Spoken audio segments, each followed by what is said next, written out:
Flo Villeneuve on set for the international newspapers today. Journalists still writing and writing and writing about Syria, aren't they? That's right. L'Orient Le Jour, the Lebanese paper, focuses on the diplomacy side of things and says that tensions are running high between the UN inspectors investigating those chemical weapons attacks and Moscow, because Russia has accused them of being biased against the Syrian regime. Now, The Independent focuses on what's going on in Moscow, because a lot of people have been saying that this Russian deal was a big return of Russia to the world stage. Now, The Independent's Moscow correspondent, Mary Dejevsky, says that the mood, though, in Moscow is far from celebratory. It's really actually quite apprehensive, and a lot of people, top officials in the government, say that they're actually quite scared that this Russian-American deal could fall through. It could fall through for two reasons. First of all, it's an excess of haste, and second of all, it's this resolve from the United States and its allies to push through for a new resolution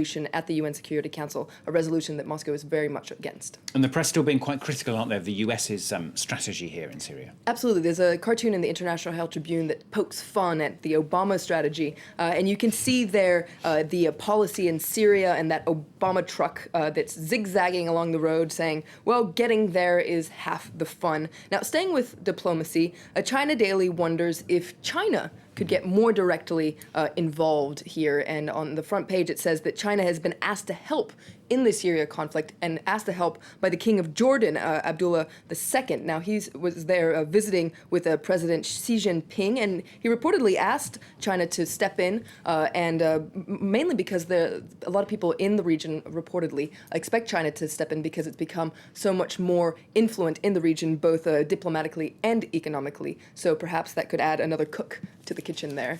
You never know. You also found quite a lot of focus on the different rebel groups, because there are so many of them, aren't there, fighting against Bashar al-Assad. That's right. The focus has been on chemical weapons, but a lot of people are also focusing on how the rebels are using technology. Now, The Independent focuses on this. There was a photo that emerged. You can see there rebels using an iPad to help them launch mortars. Now, basically, there's an app on the iPad that's used for carpenters, and it helps them aim. Right. But The Independent points out that this kind of DIY warfare has been very commonplace in the Syrian conflict. And in fact, for instance, a lot of carpenters and plumbers reportedly have become very proficient armorers. Okay.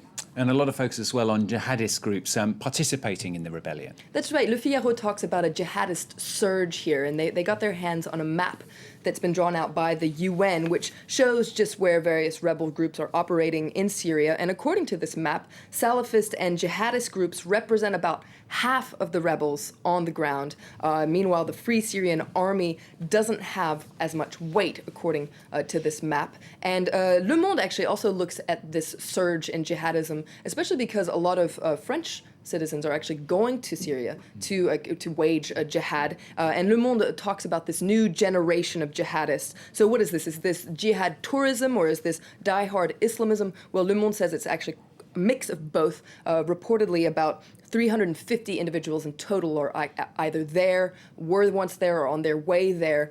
They're under the watchful eye of the French intelligence, according to Le Monde. That's going to be a big story this weekend. Germany still getting a lot of attention in the lead-up, of course, to Sunday's crucial election there. That's right. Der Spiegel, the magazine, takes a closer look at Merkel's main rival and his flawed campaign, according to Der Spiegel. Now, this is, of course, the Social Democrat candidate, Pierre Steinbrück.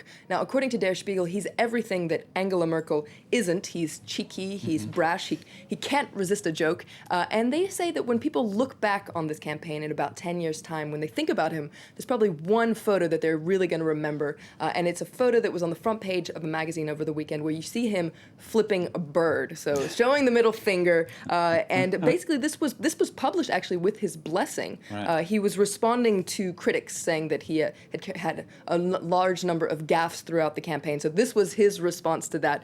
But it could backfire, according to Der Spiegel, because all this is entertaining, but it can't mask the fact that, well, his campaign has been poorly run and will probably lead to his defeat. We would never see such an image on France 24.